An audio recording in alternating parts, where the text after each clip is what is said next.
Yo, what's going on, guys, and welcome back to another video. Today I'm going to be giving my thoughts on Indiana Jones and the Dial of Destiny. This movie just got added to Disney Plus, and honestly I was pretty curious to see it. Not really like when it came out or when they announced it. Honestly, I was just like, really? They're coming out with another Indiana Jones? Like, what else could there be to tell with this fucking guy? I mean, you got 4 movies and a TV show that looks boring as fuck, to be honest. The Young Adventures of Indiana Jones. I don't know. That looks like it's a goddamn trek and boring as fuck. Who knows? It could be good. But my point is, there's a lot of Indiana Jones shit. So going into the 5th one, I already had the expectation, like, alright, it's not going to be as good as the other ones, but is it going to be enjoyable? That was really all I was looking for. Some good old-fashioned solid entertainment with one of the best characters of all time. And best actors of all time. I mean, he's Han Solo, he's Indiana Jones, he's Harrison fucking Ford. He's never made a bad movie. The first thing I want to say is I want to give credit to the opening scene of this movie. I actually really liked it. It starts off with a bang, big old action sequence. They go on trains and all types of shit. It's pretty fucking cool. It starts it off with a bang, and they use like this CG stuff that they've used on like Luke Skywalker and shit to like de-age Harrison Ford to make him look like he did in, you know, the original trilogy and stuff when he was a bit younger. It looks really good. Like, the face tracking is solid. It's honestly kind of surprising at how well that is progressing. When it comes to the plot of this movie, it's basically what you would expect. It's Indiana Jones, you know, searching for some crazy relic that does some really funky shit. And they introduce some new characters. I will say the new characters themselves, I really don't feel like are written like that strongly. Like, I really didn't give a fuck about anybody other than Indiana Jones. I can't lie. I do feel like the casting is good and everybody in the movie is good,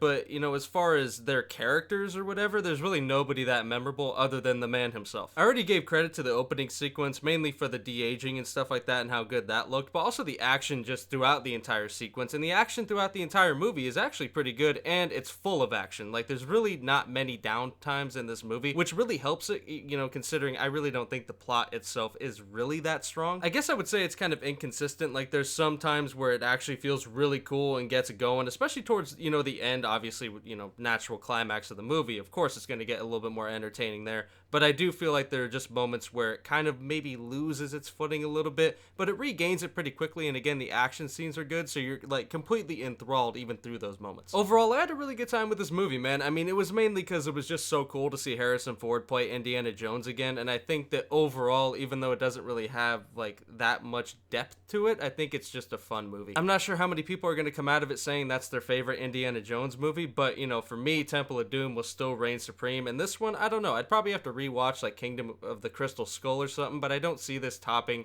Raiders or Last Crusade. Now, when it comes to recommending this thing, obviously I would recommend it to Indiana Jones fans, just because if you like the other ones, you're going to enjoy this one at least enough. You know, may not blow your socks off, but I think you'll enjoy it. And honestly, I'd probably even recommend it to anybody that is just looking for a fun movie, but maybe isn't either the biggest Indiana Jones fan, has only seen one of them or whatever, and maybe hasn't seen any of them. Like, the movie itself is pretty self-contained and just overall, again, a fun experience, so I'd recommend it to the casual person that maybe hasn't even seen an Indiana Jones movie. To be honest, I don't know how many people really haven't, you know, seen an Indiana Jones movie at this point in time. I mean, if you haven't, then come out from under the fucking rock, my dog. Get on that shit. Marathon time. But anyway, I hope you guys enjoyed the video, man. I'm gonna go ahead and end it here. Be sure to let me know what you guys thought, and I'll catch you in the next one. Peace.